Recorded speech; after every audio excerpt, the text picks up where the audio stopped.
Good morning guys, welcome to my channel again. So dito tayo ngayon sa harap ng ating motor para mag-change oil. Kasi 3 months na to hindi pa napapalitan ng langis. So kailangan natin ng langis syempre kasi change oil eh. Kaya nga change oil ba. So ito, langis at saka sahura ng langis kasi tatanggalin natin yung langis niyan. Tapos kailangan din natin ng socket na 17. Ayan, 17 yung socket niya. Para yan dito sa drain plug. Tapos yung ano niya, ratchet. Ayan, ito yung gagamitin natin para mas mabilis. So, kailangan natin tanggalin guys yung yung tornilyo dito sa ilalim. Gamit tayo ng number 17 na socket.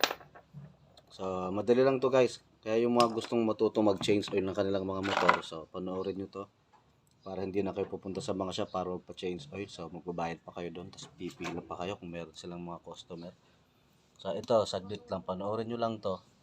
Para lang tayong nag-magic dito. So, ito guys. Tignan natin to. Ang pag-ikot nito guys, pag-ikot ng tornilyo papunta dito sa kaliwa. Pag ganun. Pag ganun. Kasi pag ganon, kanan, pa right, mahigpit yon. So, kailangan natin paluwagin to ng papunta sa left. Saan ba yung left? Siyempre sa kaliwa, di ba? Kailangan naman sa kanan yung left. Ayan. Tapos, dahan-dahan lang guys para hindi siya mapersa.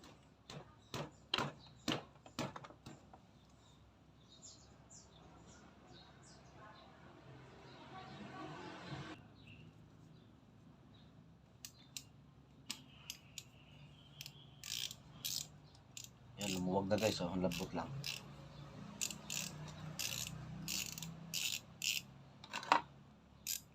Ganyan lang kabilis mag-change oil. Para hindi lang magkano change oil sa 70-80 sa mga shop. Ayan o. Itim na yung niya, langis. Tapos meron pa tayo ditong mingming. So, mingming. Ayan guys. Didrain lang natin yan guys. Tapos tatanggal natin yung takip dito. Ng makina. Kasi dito natin ipapasok yung langis padadaanin. So, ayan guys. Oh. Saglit lang yan.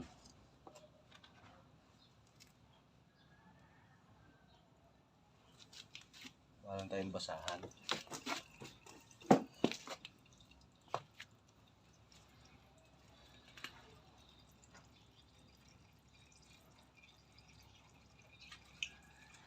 Oy, alas ka dyan, Mingming. Mikoy. Huwag ka dyan, oh. Nagbibideo tayo. Ikaw talaga.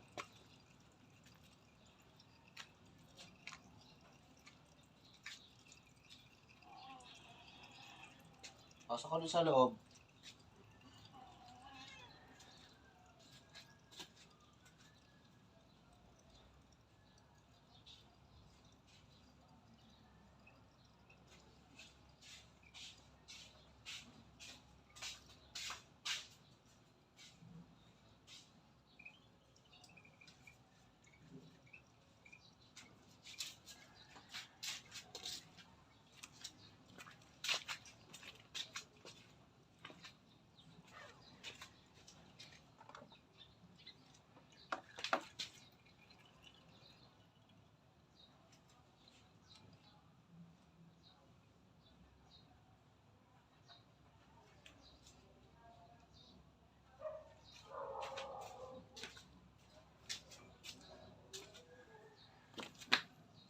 Hintayin lang natin na maubos yung laman.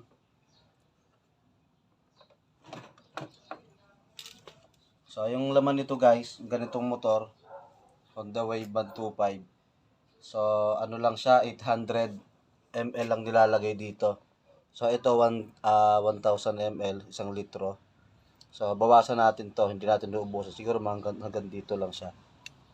Ayan. Kasi pag na-over yung lagyan natin ng langis, mausok yan guys.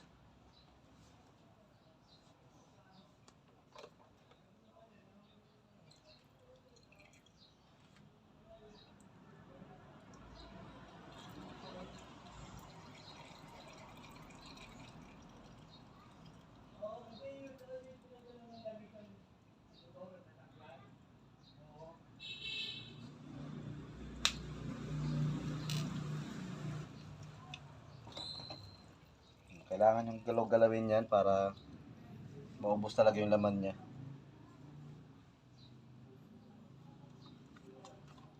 Magpapa-change oil kayo sa labas, magbabayad kayo ng 80, tapos mag-aantay pa kayo. So kayo na lang mag-change oil. Saglit lang naman yan eh.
Umulan pa.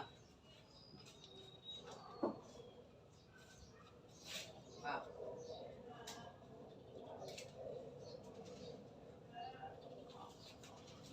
Mami nga.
Yan guys, tapos na yung change oil natin. Ganun lang kabilis.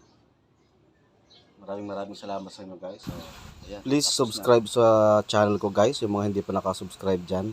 Pa-like na rin at share para maging updated kayo sa mga bago nating video. Maraming salamat sa inyo.